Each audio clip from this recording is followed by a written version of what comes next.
Montana's Outdoor Legacy Foundation is currently raising funds to remodel and expand the Wildlife Rehabilitation Center at Montana Wild.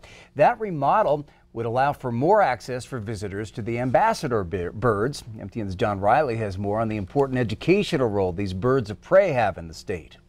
Every day at Montana Fish, Wildlife and Parks Montana Wild, people can see owls, hawks, and eagles roaming the education center with their handlers. These ambassador birds participate in regular education programs, and staff say when it comes to education, nothing compares to the real thing.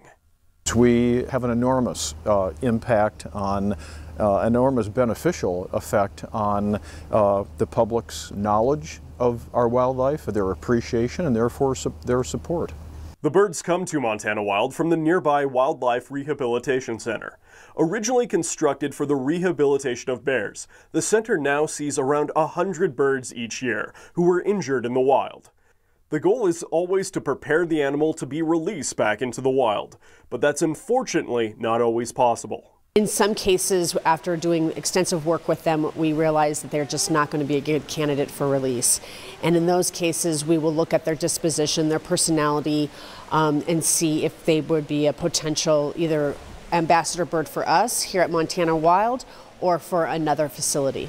The center works on a very tight budget and depends on the more than 40 volunteers that care for the birds of prey, including feeding and cleaning cages. Those ambassador birds and their handlers end up meeting with thousands of children each year.